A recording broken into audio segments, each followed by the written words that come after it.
All right, so today we're going to conclude this teaching series we've been doing on the 6 things that Yahweh hates, and 7 are an abomination to him. We've already covered, this is from Proverbs and Mishlei, chapter 6, verses 16, 17, 18, 19.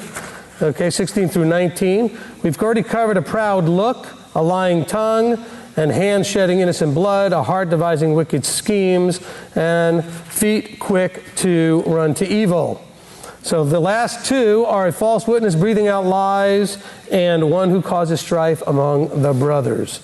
So we're going to begin with dealing with a false witness breathing out lies.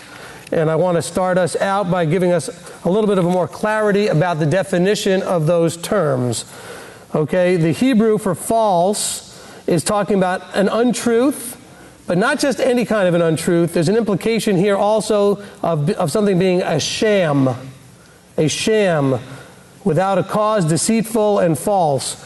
So it's not just a false witness because he had error or he had an untruth, but the idea of there being a sham, a purposefully led deceit, a purposeful deceit. And so that's really important that we understand that these are the kinds of things that Yahweh hates. He doesn't like things that are a sham or that they're false on purpose to lead ones astray or to cause harm or whatever the falseness is designed to do. Shams are either there to harm or take advantage of generally. And so that's what we're looking at here. Okay, so that's the word false. Breathing out, in the Hebrew, we have this idea of to blow or to puff or to utter or to kindle like in a fire. So we have a false witness breathing out or kindling like a fire. We've got a sham that's going to kindle like a fire through the use of lies. And lies are literally or figuratively, they're going to be deceitful, false things. And in a figurative way, it's also talking about idolatry. Believe it or not, that word has also got a little hint of idolatry in there. So we have those that are false witnesses, they're shams, they're deceitful witnesses that are kindling fires or breathing out or spewing out lies, falsehoods, things that are going to cause harm. Let's begin in chapter 19 of Deuteronomy. Okay, and as we're going to turn there, I want us to remember that, by the way, this is covering the 9th commandment. Okay, the 9th commandment, which is in Exodus 20 and in Deuteronomy 5, says that you are not to bear a false witness against your brother. Now, lying is a problem. Okay, we're talking about a lying tongue earlier in this teaching, but the commandment, when it talks about a false witness or one bearing a false witness against a brother, that's a whole different idea than grandma coming up to you saying, "Hey, what do you think of my hat?" And you are biting your tongue and saying, "Oh, it's wonderful, grandma," even though it looks scary. Okay, that's different than a false witness that we're talking about, bearing a false witness against your neighbor. See, the bearing a false witness has the intent to take advantage of or cause harm. And that's a different idea than telling grandma she looks beautiful when she's wearing something that's hurting your eyes. Okay, because the colors really just don't go well. And so there are things like that that come up in life. And like, how about all of the people that hid the Jews and lied and said there was nobody in their house? So the lying tongue or the bearing false witness all is dealing with the idea of those looking to cause harm, to take advantage of, to cause a disadvantage to in some way. And that's the same thing here even in the Proverbs section, because it's talking about, in the list that we talked about a proud look, a lying tongue, and hand shedding innocent blood. This is all things that are designed to cause harm to others. So remember that when you're reading the 9th commandment, because a lot of times you'll read people in their version of it will say, "Thou shalt not lie." It does not say that. Now, I'm not defending lying, but just understand it doesn't say that. It says, "Thou shalt not bear false witness against your neighbor." Very important that we understand it. And by the way, do you also not understand that in Scripture, it's very clear that if you are a false witness, what happens to a false witness? Whatever would have been done to the person they witnessed against. So if it was stoning, they get stoned. Whatever it was happens to them. By the way, that was the issue when Yeshua said to the false witnesses that brought the woman caught in adultery, and he said, whichever one of you is without sin in this matter, go ahead and throw the first stone. He was saying, well, it is your right, if you did witness this, to throw the first stone. Of course, just remember that if you're a false witness, we're going to throw these things at you. And that's that whole teaching that I've done on that, and hopefully we'll do it as a separate little breakout teaching. We'll make a little 8-minute, 10-minute thing. We'll put it on YouTube on the woman caught in adultery. But just understand, if you don't know the Torah, you would never understand what was really going on in that whole circumstance with the woman caught in adultery. Because there are very specific Torah rules for it. Okay, so here we are talking about a false witness breathing out lies. By the way, you can understand why Yeshua would have an issue with this when these people brought this woman forward, because this is one of the 7 things, or the 6 things Yahweh hates, and the 7th one's an abomination. So in Deuteronomy chapter 19, and in verse 15, we're going to begin here in verse 15. In Deuteronomy 19, it says, one witness does not rise up against the man concerning any crookedness or any sin that he commits. At the mouth of 2 witnesses or at the mouth of 3 witnesses, a matter is established. So now this is something to remember when you go back to the woman caught in adultery. When a malicious witness rises up against any man to accuse him of turning aside, then both men who have the dispute shall stand before Yahweh, before the priests and the judges who serve in those days. And the judges shall diligently search and see if the witnesses are false, and who has falsely accused his brother. Then you shall do to him as he thought to have done to his brother. Thus you shall purge the evil from your midst, and let the rest hear and fear, and never again do this evil matter in your midst. Let me tell you something. If we had that law today, that might really change all of the people out there that are just falsely accusing. All the frivolous lawsuits, all the other things that are going on, because whatever you would have done to the other now gets done to you. And as soon as that actually starts being implemented, and people start actually getting that kind of a thing happen to them, very quickly you'll see people stop doing it. But we don't have that law. You can see that's a brilliance to that law. Let's go now to Proverbs, Mishlei chapter 19. Mishlei, Proverbs 19, and in verse 5.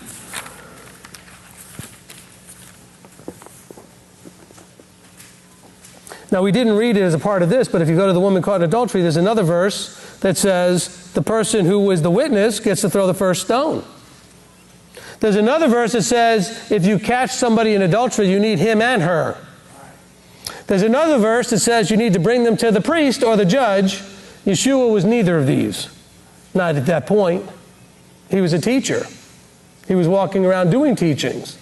But he was not a officially recognized and designated priest nor judge. So they brought her to the wrong person. They only brought her and not him.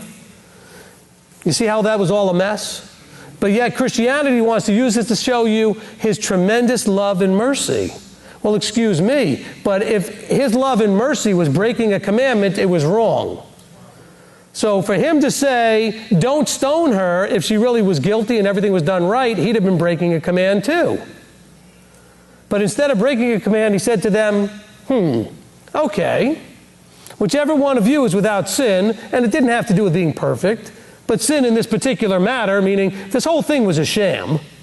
I really don't believe she had done anything. They just asked her to stand there and said, look, don't worry, we're not going to throw any stones at you. We're trying to trap him. Because all the interactions with him was about trapping him. And that's why nobody threw the stones. Of course, the younger ones didn't get it right away, so they're still standing there with their rocks. The older ones dropped their rocks pretty quickly and left. Because they understood that he had checkmated them yet again, you know. Let's continue. So in Proverbs 19 and verse 5, it says, a false witness does not go unpunished, and he who breathes out lies does not escape. See, this is a serious thing for Yahweh. Let's go to verse 9, stay in the same chapter here, chapter 19 and verse 9. A false witness does not go unpunished, and he who breathes out lies perishes. So now we have to wonder, when Yahweh says something, we certainly accept that it's important. When he says something more than once, it certainly should be getting our attention. When he says it more than once in the same chapter, you know, he's really trying, I mean, he pretty much says almost the exact same thing in both verses. The first part's exactly the same. A false witness does not go unpunished, and he who breathes out lies does not escape. And the same thing by saying he a false witness, and he who breathes out lies perishes. So now we got clarity of what he means by not escaping. You're going to perish. And you can see how that's completely consistent with what we just read in Deuteronomy. So we have that understanding. It's completely consistent with the 9th commandment. Let's go to chapter 21 and in verse 28. We're staying in Mishlei and Proverbs. Chapter 21 and in verse 28. A false witness perishes, but the man who obeys speaks forever. A false witness perishes, but the man who obeys speaks forever. So again, there's a re-emphasis of this idea that false witnesses are going to perish. There is no escape. There is a very strong punishment that's headed your way if you're a false witness. But yet, it starts as children. You have children, siblings together, or friends together, and something happens, and child 1 hit child 2 hit the child 1 back. Then when you go and find out, each one claims they didn't do it. Or each one claims the other one did something that they actually didn't do. And so you get all of this false witnessing going on at an early age. Why do we do it? We do it for 2 reasons. Either A, because we are trying to avoid something, and we want to point the finger at somebody else, or B, because there's some advantage to us, to take advantage of someone. That's what we have to be really careful with. We need to take responsibility for our own actions. And a lot of times, our unwillingness to do that causes us to point a finger at somebody else. Oh, it's their fault. It's this thing. You know what? I've been accused of a lot of things on a regular basis. And to be honest, some of those things I probably am guilty of. Most of them I'm not. But most of them are from people that got upset about something else, and they felt like they had to lash out and accuse me of different things just to make a way to justify their own actions. Whether it was leaving the congregation or whatever it was, people tend to do these things to justify their own actions. Well, I'm justified in what I did because this person, look what they did. Well, what if they didn't do that? But they're going to make the case so that you can feel like they're justified in what they did. See, this is how that can look in all kinds of ways. One of the things that we talk about week after week after week is when we're studying something, let's make sure we're embracing what does this look like in my life? We have to ask that question. What does this look like walking it out today in my life? So you have to think about, what could be going on in my life where I could be a false witness, breathing out lies?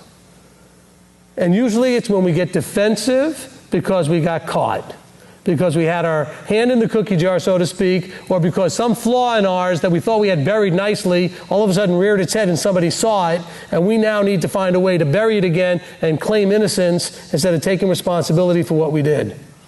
So we have to lash out and accuse the other person so that we can then look much cleaner than that, or that the other person's statements will no longer be trusted because we've cast a shadow on that person, on their trustworthiness, on their authenticity. So this is how this can really look for us, and we have to be very careful, because some of us may say, well, I don't do that. Well, let's look into all the different possible ways that it could actually rear its ugly head, and maybe we do that sometimes. Because I don't think any of us are innocent of any of these things always. We're all guilty of some of these things at times, in some form, in some way, if we're not careful. And so we have to look for that. Let's go to Proverbs 25 and in verse 18. Proverbs, Mishlei 25 and in verse 18. A man bearing false witness against his neighbor is like a club and a sword and a sharp arrow. A man bearing false witness against his neighbor is like a club and a sword and a sharp arrow. So what are clubs, swords, and sharp arrows used for? They're used for fighting, for war, for causing harm, for killing. And so what they're saying is a man who's bearing false witness against his neighbor, that action, that act of bearing false witness is like starting a war, starting a fight, attacking somebody with the sword. It may not even be so much starting a fight. It may be like killing them publicly, killing them in terms of other people's understanding of their reputation, doing harm and damage in a violent sort of way. It's a violent thing. Clubs, swords, and sharp arrows are only used in violent acts. And so that's what he's talking about here. Let's continue and go now into the Brit Kadashah. Go to Matthew chapter 15. Matityahu chapter 15. Matityahu chapter 15 and in verse 18. Matthew 15, 18. But what comes out of the mouth comes from the heart. These defile the man, for out of the heart come forth wicked reasonings, murders, adulteries, whorings, thefts, false witnessings, slanders. It's these that defile a man, but to eat with unwashed hands does not defile the man.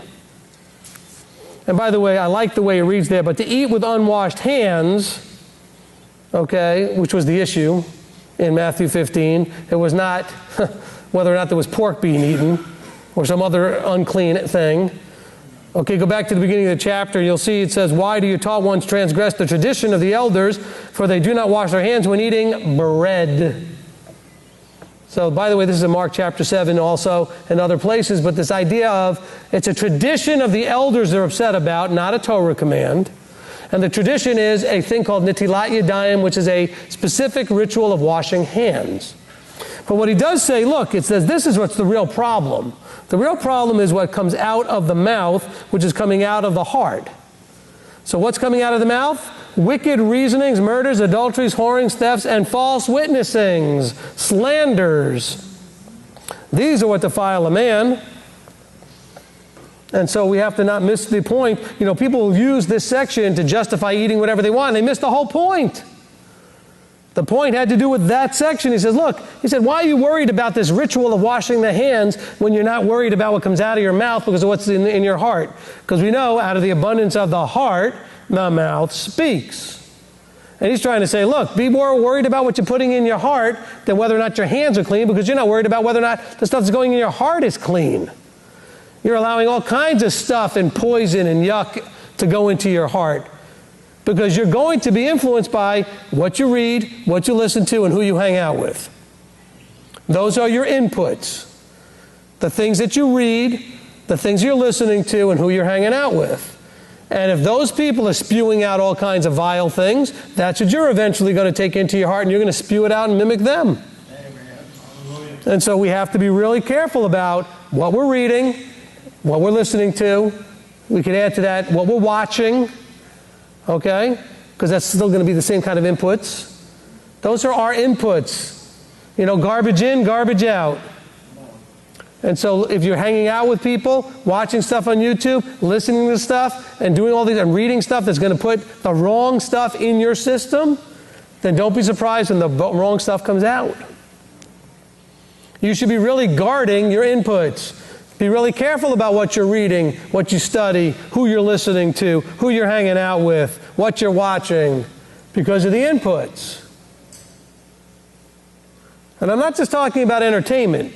That's probably the least of your problems. I'm talking about the stuff that you're watching that's more instructional, more attitudinal about the way we see the world. I'm not so worried about the entertainment stuff. I know a lot of people are freaked out about books that are entertainment and movies that are. I'm not even worried about that. I'm worried about all of the stuff that people get caught up into with political commentary, religious commentary, spiritual commentary, whether they're watching it, listening to it, or hanging out with it. Yep. These are the things that are going to influence what's coming out of your mouth at some point. I'm not saying I'm not worried about the other stuff. I'm not as worried about it. It's the hours and hours and hours that people spend obsessing about what the government's doing, or obsessing about what the Christians are doing, or obsessing about what some other teacher said, and they're fighting online with everybody on Facebook about, you know, some doctrinal thing. Amen. And so what are you doing? All you're doing is teaching yourself that it's right to sit there and argue and fight with everybody, which we're going to talk about in the next point. Yeah. This whole causing division, strife thing. And so I would be very concerned about how we're spending our time and how that's inputting in your mind and in your heart that this is the way things, that it's normal to do this. No, it's not. You know, Paul said, seek peace and pursue it with all men. When possible, have peace with everybody. I don't see that often on the internet. I see people who can't wait for a good fight. Yeah. I see people that are scanning their posts on their news feed looking for a juicy one. And they get frustrated sometimes when there's all this benign stuff going on. All right, no. Here we go. Here's a juicy one.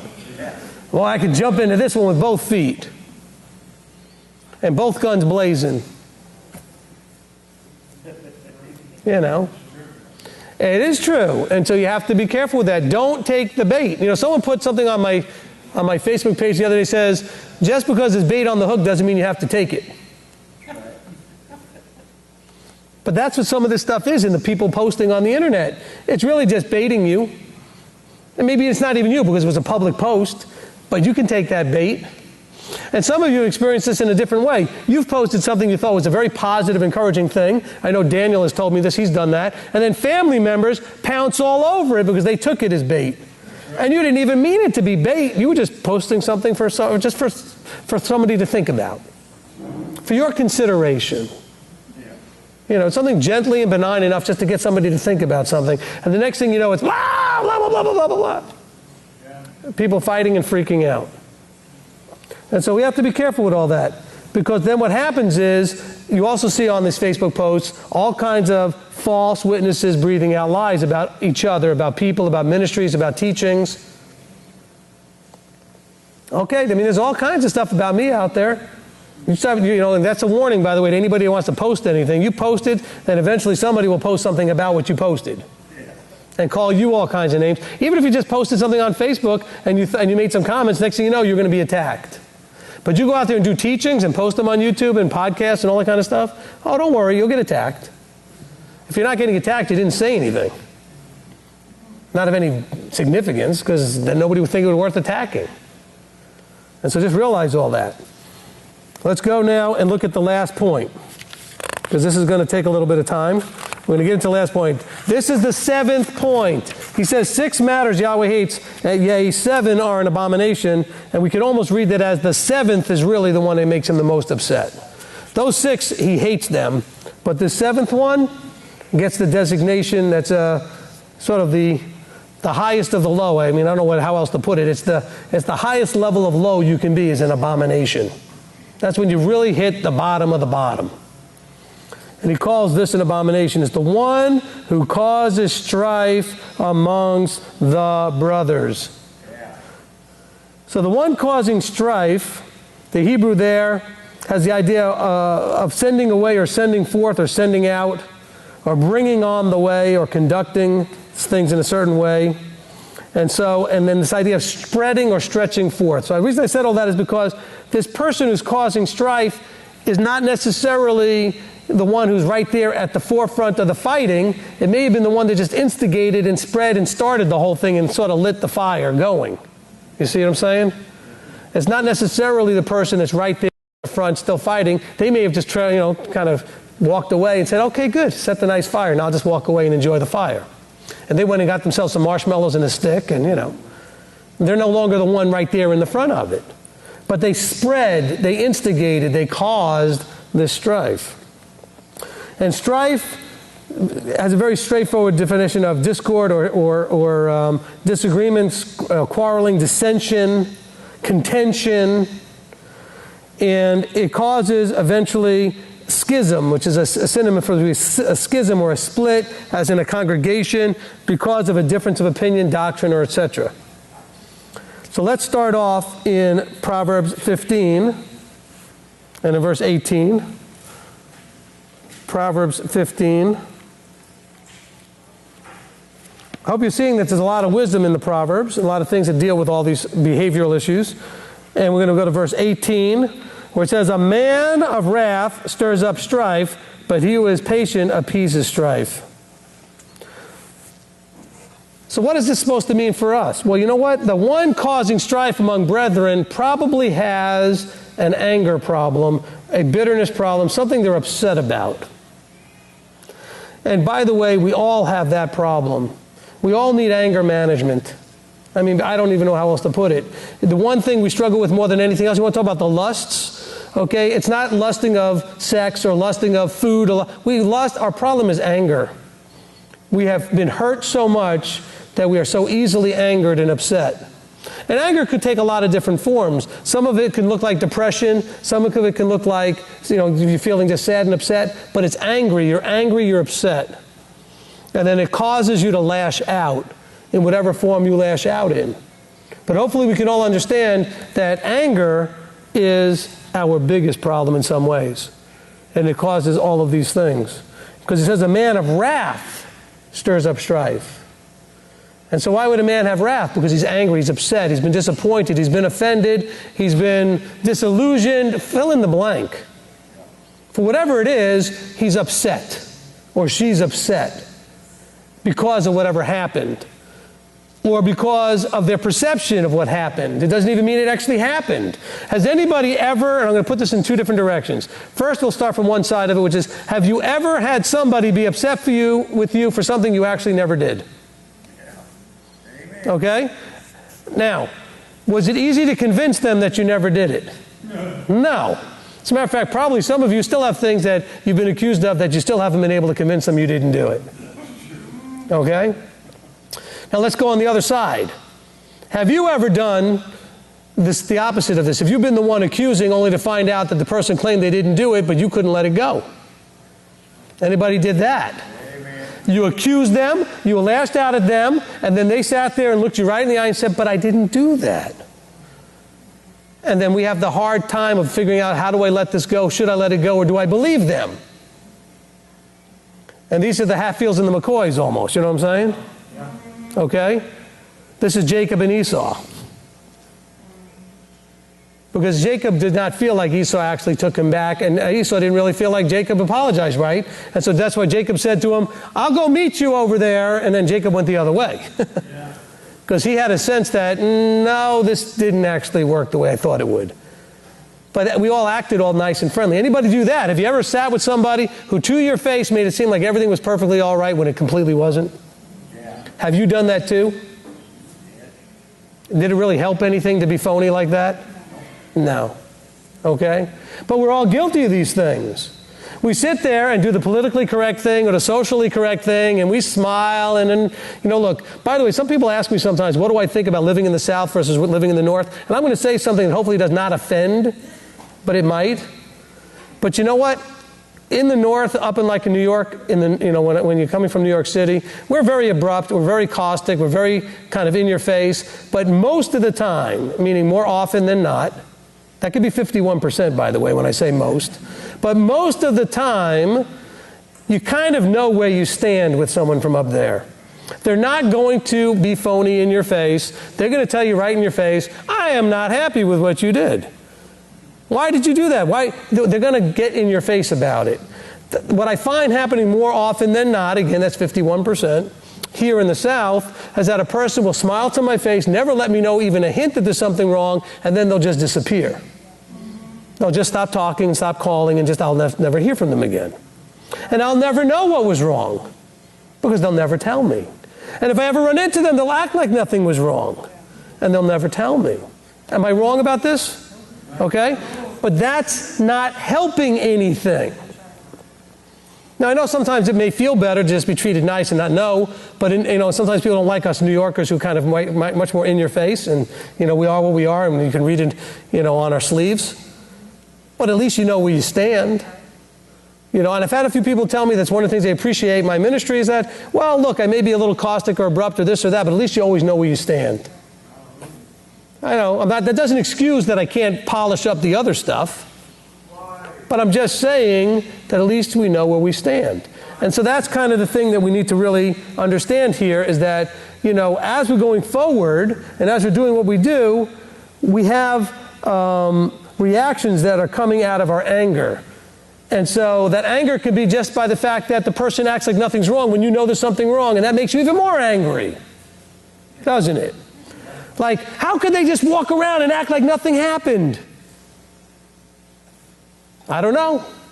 I can't do that. I don't know how they do that, but they do. Some of you know how it's done because you can do it. I don't know. I'm not judging you. I wish actually in some situations I could do that a little better until I could find a better opportunity to talk about it privately or something. I haven't mastered that skill yet. Some of you have seen me. When I'm upset, I look upset. And my wife sometimes will tell me, I wish you could really get the hold of that better, and I wish I could too, because, I shouldn't, be upset in public. But that happens. We hold and we should hold teachers to a higher standard. Well, let's never forget that I'm just as flawed as you are. Okay? I come from just as flawed a background as you do. I've got just as much things that I'm working on. But sometimes people will hold me up to this standard and they'll get all upset because I didn't meet the standard. What can you do, though? You know, you're still you. I mean, you may see me with this, like, angry face on my face and wonder what I'm all upset about.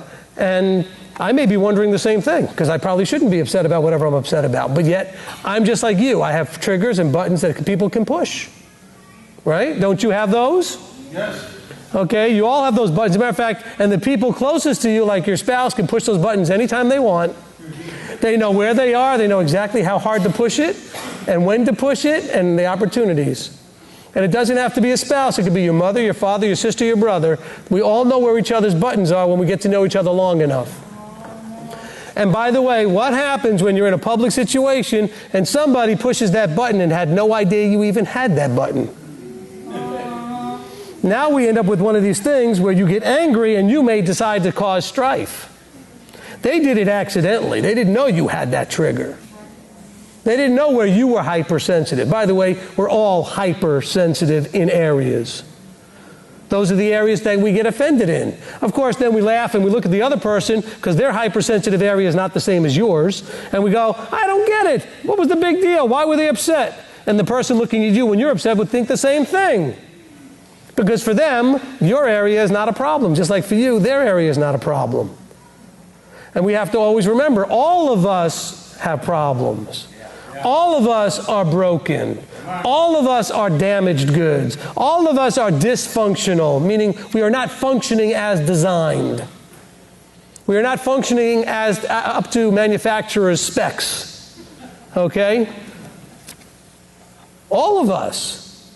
And so we all have these issues. We all have these problems. And so the problem is, and that's what I'm getting into here, is that when we get to those places, that's when we may bear a false witness. That's when we may cast a shadow on somebody else and point the finger at somebody else.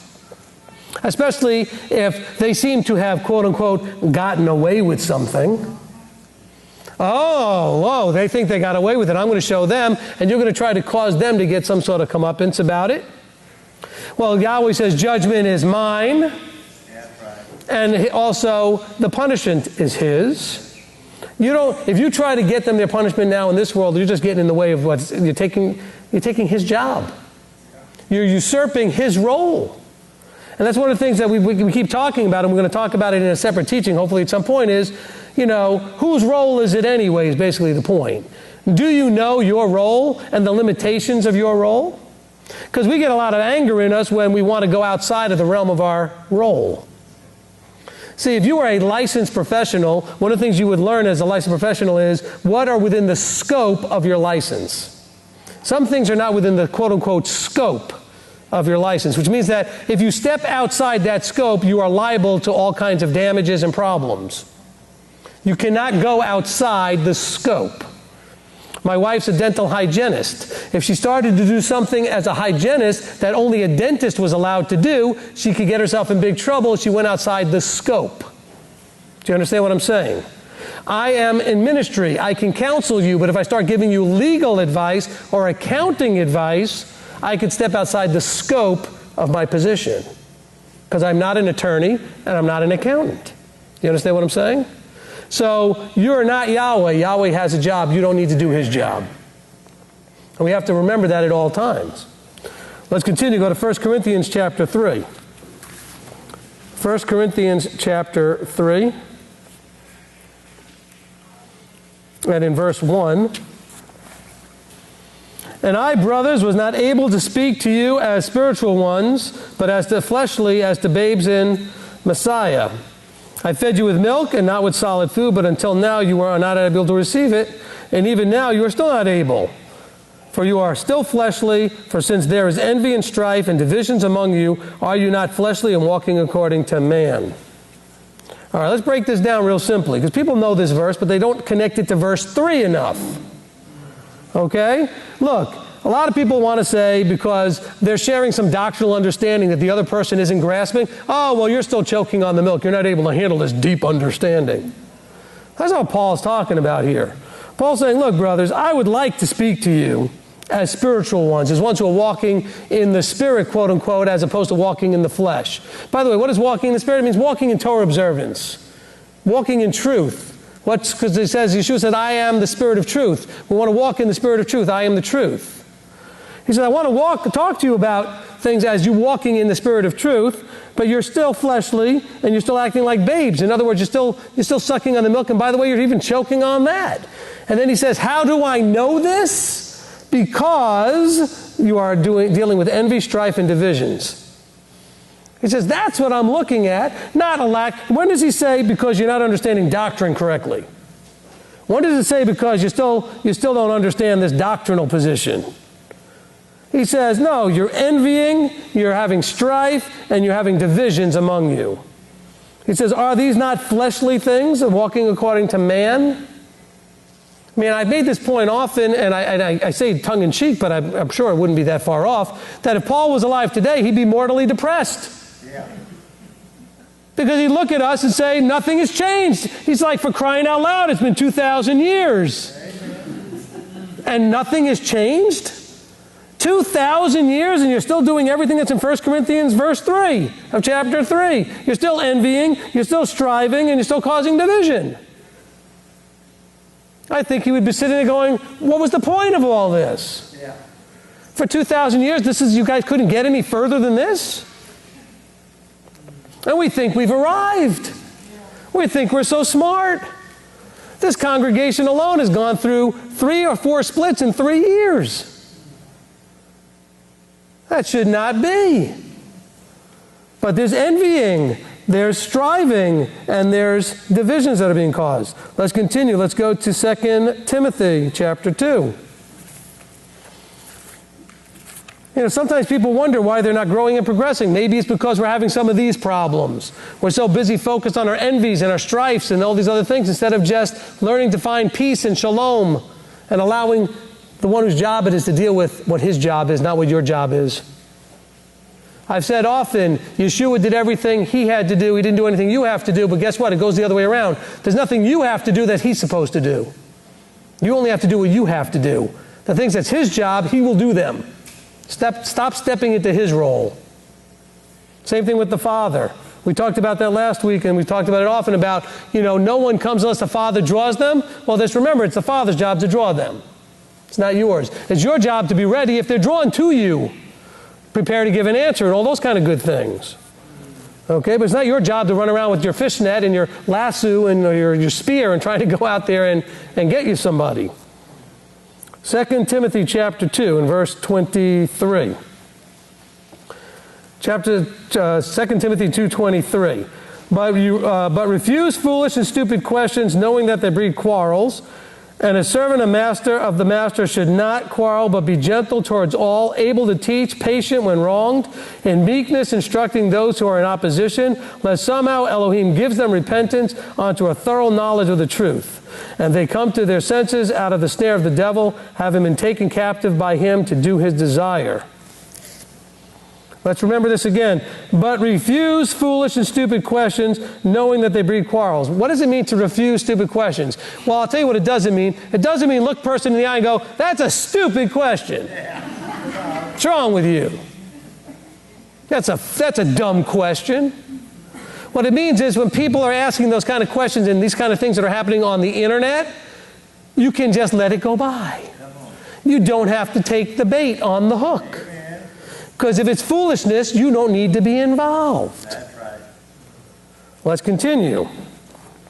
In meekness, he says, look, in meekness instructing those who are in opposition. So I see people on the internet, and I don't see always a lot of meekness. He says, but in meekness, in patience, you are to teach with patience and meekness, lest somehow Elohim gives them repentance unto a thorough knowledge of the truth, and they come to their senses out of the snare and having been taken captive by him to do his desire. So this is as we're going through this, understand what it's talking about, that we have to have this ability to go forward with the meekness and not to quarrel about these things and say, oh, well, it's stupid questions and foolish questions. Look, let me give you an example of something that actually happened in this congregation. Okay, and some of you were here, some of you weren't, and I'm not going to name names, but this is just to give you an idea of how this can look and what it should have happened. We had a person with a problem. We had an issue. It came out during a part of the end of the service. And the person, I said to the person, don't leave, as they got up to leave. I said, please don't leave. And they said, well, what's the point? I said, my point is, if we can't work through this issue, then we're full of it when we claim to be family. We're full of it when we claim to be of Messiah. I'm trying to be blunt here, I'm sorry. But we're just full of it. Because if we can't get through this thing, then we're just kidding ourselves. And the person said, well, does this thing that I still am doing, does it offend you? And I said, yes, so what? Stay anyway. I said, stay anyway, and let's try to figure out a way to get past that. See, that's the problem, is we have fight or flight as the only two choices. So it's not fight or flight. It's fight or flight is one choice, so you're either going to leave or fight. The other choice is stay and fix it. Okay, we think the choice is just fight or flight. No, one reaction can be, the negative reaction is to either fight or run. The proper reaction would be to stay and work it out. Seek to work it out. Seek to make peace. Seek to fix things. But can we do that when we're upset? It's not easy. We have to find a way not to be upset. Why do we get upset? Because we get offended. How do we get offended? Well, because we have all these issues that come up that make us get offended. Because we're thin-skinned and hard-hearted instead of thick-skinned and soft-hearted.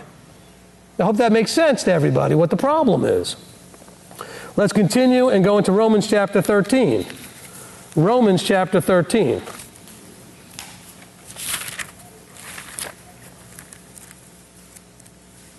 Romans chapter 13 and verse 11. Romans 13 and verse 11. And do this, knowing the time that it is already the hour for us to wake up from sleep, for now our deliverance is nearer than when we believed. Well, let's stop right there. Can we all agree that if that was going on in Romans 13, that certainly we're even closer now? All right, so this is certainly something we should be embracing. It says, do this knowing the time that is already the hour for us to wake up. By the way, whatever the hour is, it's the time to wake up. Okay, it's absolutely the time to wake up from sleep. For now our deliverance is nearer than when we did believe. The night is far advanced, the day has come near, so let us put off the works of darkness. Let us put on the armor of light. Let us walk becomingly as in the day, not in wild parties and drunkenness, not in living together and indecencies, and in fighting and in envy, but put on the Master Yeshua Messiah and make no provision for the lust of the flesh. The point here being, let us walk properly. Let us walk becomingly. And one of the things we're not supposed to be doing is fighting and in envy. Fighting and in envy. Well, I don't like that so-and-so gets to do that and I don't ever get to do that. How come that person always does this? We've got a lot of envy stuff too going on. Well, and we have a lot of things that start off with the words, well, I don't think that's fair, or that's not fair. You ever start a sentence off with that? Nothing good comes after those words. Nothing good comes after that mindset. Nothing good comes after where you start embracing that problem as being a problem. Well, that's not fair. Only bad things come from that's not fair. Is it fair that Abba is allowing you this opportunity after you sinned? Is it fair that Abba is letting you do what you're doing after all the things you've done in your life? And that he's still offering you a crown? He's still offering you a chance at the kingdom? Is that really fair? Is it fair that Yeshua had to die so that all of that could be possible? Is that really fair? Who are you to talk about fair? Oh, some of you got all offended probably listening going, whoa, listen to what he just said that. But really, who are we to go, well, that's not fair? Well, you're still responsible for the most unfair things ever happened in the history of the universe. The only perfect being in the universe had to die so that you could live. And believe me, that's not fair. So why would we ever complain that something's not fair? How do we go about doing that? Oh, that's not fair that he gets that and she gets that. Listen, I understand it when my children in their young age say, well, that's not fair. Why does she get that or he get that? Because I expect that out of a 9 and a 10-year-old. I don't expect that out of a 50 and a 55-year-old or 60-year-old or 40-year-old. That's not fair. How come they get to do that? But the envy gets a bitterness. The bitterness, that whole idea of root of bitterness, it's going to kill you. It's going to hurt other people. Because what's ultimately going to happen is you're going to either false witness against somebody or cast aspersion against somebody, and you're going to cause strife among the brothers.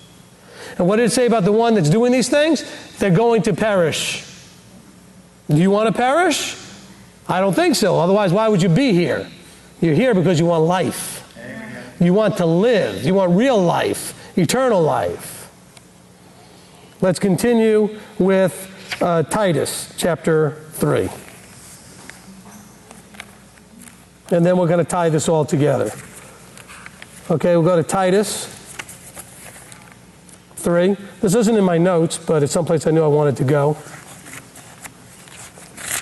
In Titus 3 and in verse 9, it says, "But keep away from foolish questions and genealogies and strife and quarrels about the Torah." Read that verse every day before you go on Facebook. Let that be on the wall in front of your computer.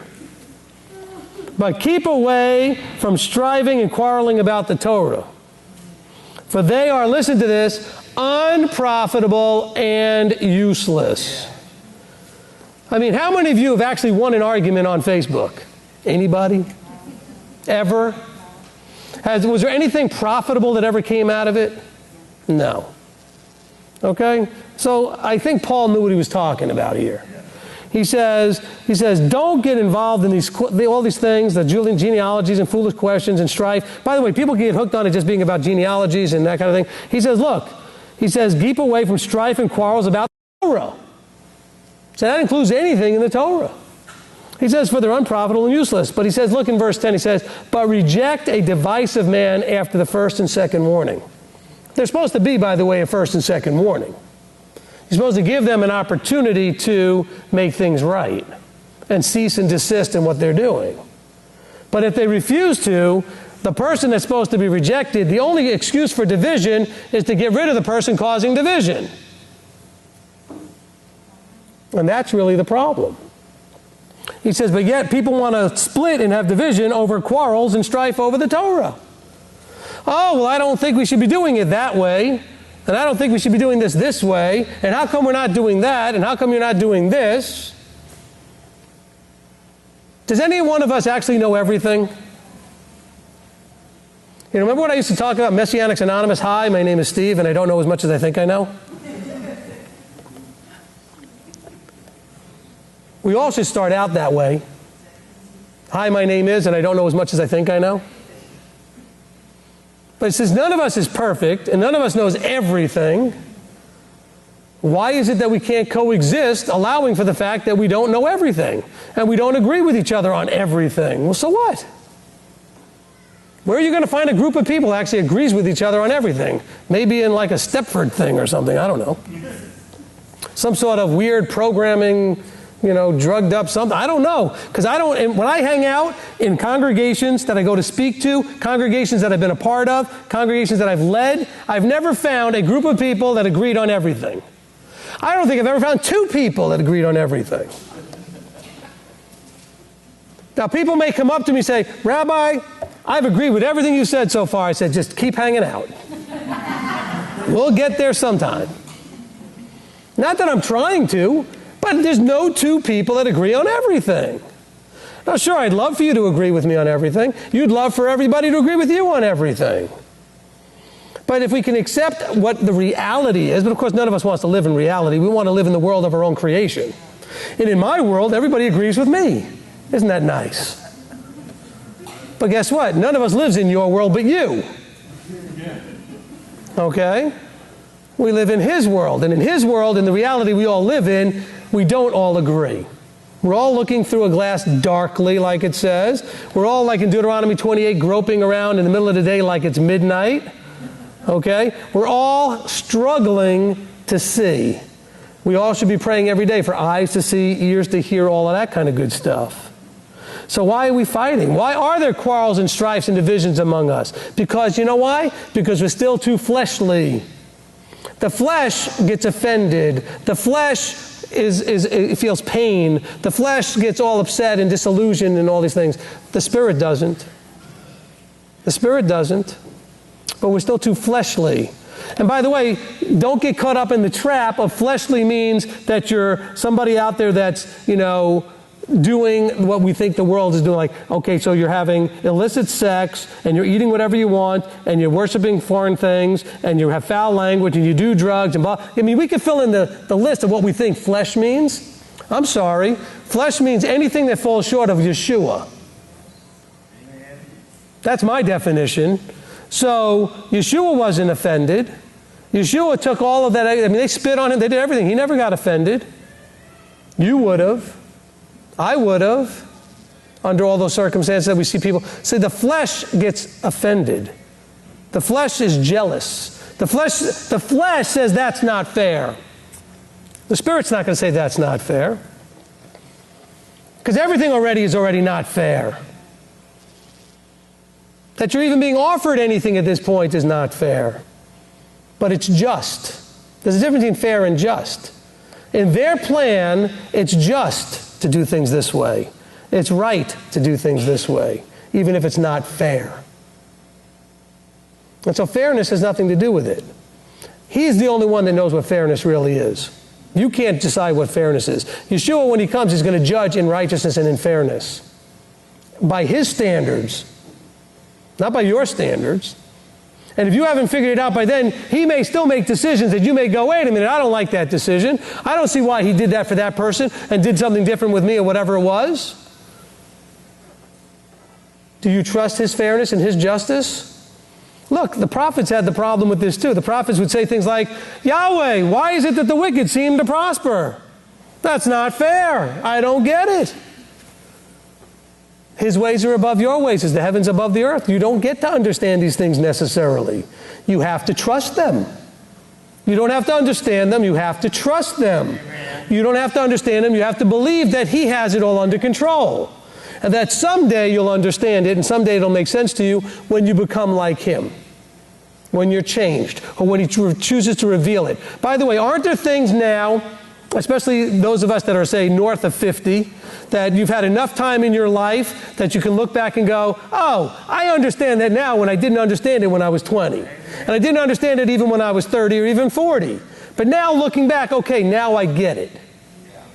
See, there's going to be things that you will understand at some point. But just because you don't understand it now, don't let that bother you so much. Don't let it be such a thorn in your side. It causes you to stumble. Because then the next thing you know, you're going to be one because you're upset. You're going to cause strife among the brethren. By the way, this envy thing, a lot of us may think we don't have envy. We don't have this envy thing.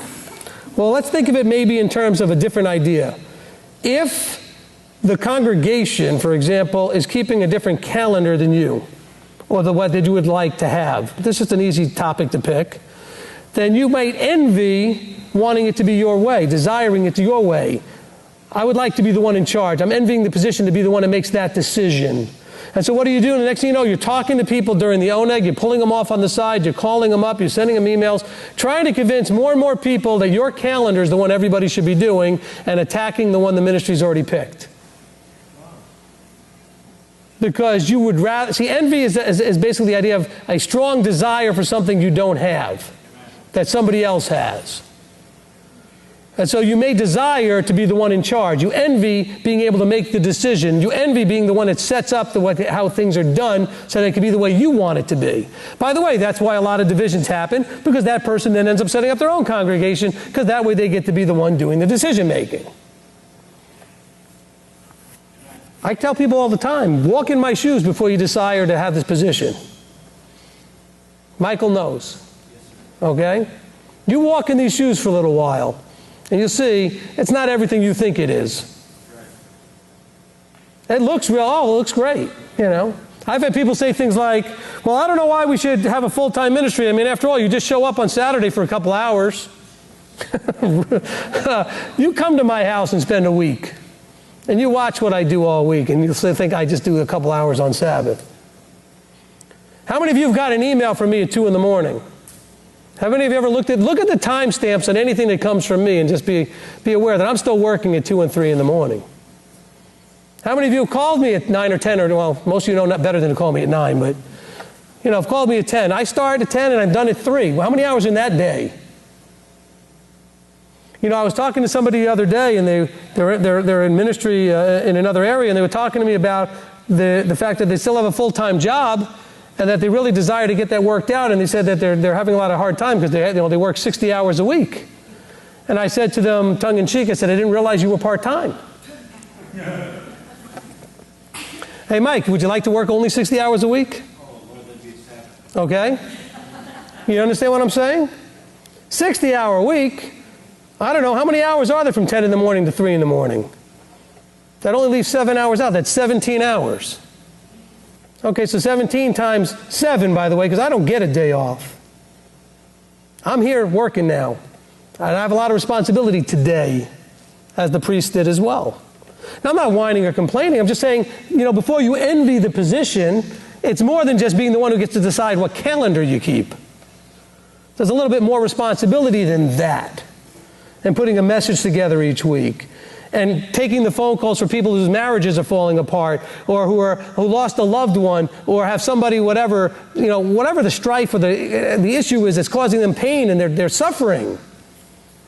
And answering people's questions that based on your answer, they're going to do what you said, and then now you're responsible that if they do it and you were wrong, you have that burden. Amen. And we've got someone like Dale that understands what that feels like. Because he was in the mainstream for a while as a pastor, and now he's burdened by his thoughts of the people he taught to do the things the way he understood it at the time. Amen. And so don't envy and want this job. And don't get me wrong, I love my job because it's the one I was made to do. And I feel congruent in that. By the way, you should love your job if you're doing what you are congruently designed to do as well. And if you're not doing what you were designed to do, well, then you ought to switch what you're doing. And do what you were designed to do, whatever that is. Some of you were designed to, build things. Some of you were designed to fix things. Some of you were designed to sing or play music. Whatever it was you were designed to do. So for you, you may work 50, 60, 80 hours a week doing it, but it's effortless even though it's a lot of work. Does that make any sense? It's effortless. This for me is effortless, but it's a lot of work. It's hard work. But in some ways, it's effortless because it's what I was made to do. Find what you're made to do and do it that way. But when you start to envy and get jealous, that's when these strifes, and the strifes come because the false witnesses against the brethren, that was the previous one in number 6, start happening, the lying tongue, the haughty, all these things start playing out together. So let's go ahead and bring this all into like a conclusion by going through them again. So starting in Proverbs chapter 6 and verse 16, it says, these 6 matters Yahweh hates, and the 7 are an abomination to him.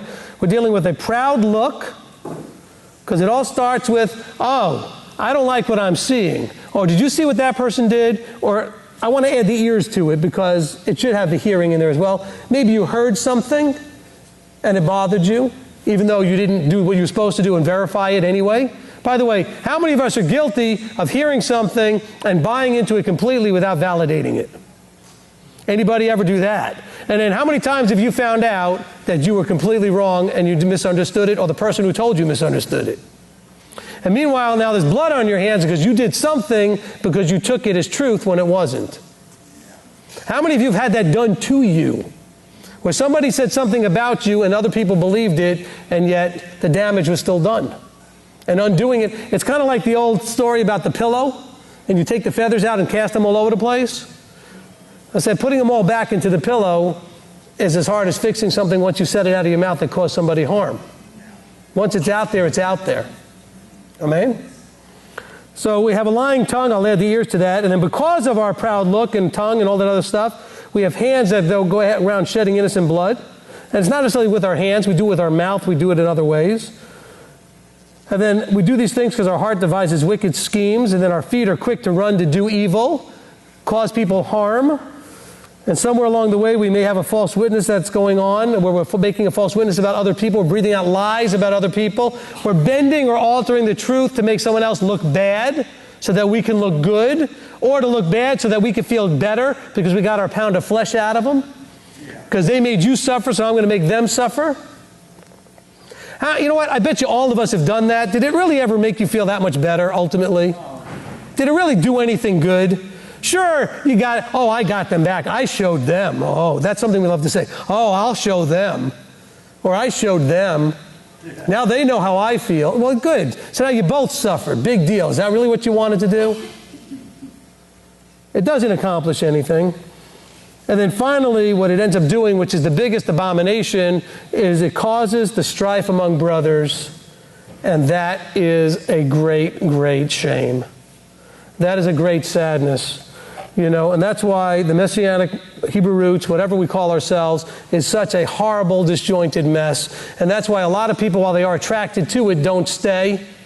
Or while they're attracted to it, don't actually give it a chance, because as soon as they start looking into it, it looks just as bad, if not worse, as the church looked. They don't see a whole lot of difference except for some of the mechanics. The attitude, the strife, the fighting, the envies, the bitterness, the flesh. There's just as much flesh. And aren't we all supposed to be trying to go away from the flesh? But guess what? We still have way too much flesh in us here. And we need to rid ourselves of that. We need to be as spiritual ones so that, as Paul said, then we can receive the milk and move on from the milk onto the meat of the Word and not be gagging and choking on the milk. Let's go before the Father. Avinu Malkeinu, our Father, King Father, we come before you very convicted. I hope I'm speaking for everyone. Very convicted and in agreement that we need not be doing the things of Proverbs 16 through 19. That we not be doing these 6 matters that you hate and 7 are an abomination. That we are very careful not to have a proud look or a lying tongue or hand shedding innocent blood or a heart devising wicked schemes or feet quick to run to evil or being a false witness, breathing out lies, and absolutely not being one who's causing strife among the brothers. Father, help us to do these things. Help us to be guarded against doing these things. Help us to be on our best vigilance not to be doing these things, to be aware when it starts with the look, and what we see with our eyes or hear with our ears, and that we allow ourselves to become offended. That's the first evidence of the flesh, is when something that happens causes us emotional discontent or emotional pain that we then feel we need to have some way of balancing by causing somebody else pain. Father, we don't want to be flesh. We want to be like you. We want to be like Yeshua. We're so looking forward to the day when this flesh is burned up and done away with, and we are changed from the corruptible to the incorruptible, so that we can have such a heart in us as to desire only to obey your commands and be like you and your Son. So, Father, we come to you in all humbleness, but also in a strength of conviction and pleading and begging, Father, that you would help us to be much more vigilant about our behavior, about our mind and our heart. Because this all starts in our heart and in our head with a thought. And that thought, if taken captive, would not cause it to end up in our heart, where we then take action. So, Father, please, we ask of you, in the name of Yeshua, that you would help us to not do these 6 things, yes, the 7 things that make you say words like hate and abomination. These are such strong words. We never want to do something that you would hate, and we never want to do something that you would think is an abomination. So, Father, we look to you to help us to do that, to give us strength and wisdom and guidance to do that, to have a total fear of you that would make us afraid to do these things so as to disappoint and let you down in such a great manner. So, Father, we humbly come to you now and submit ourselves to you and ask these things of you on the authority of your Son, our high priest standing there at your right hand. We ask in his name, in Yeshua's name, these things. Amen. Amen.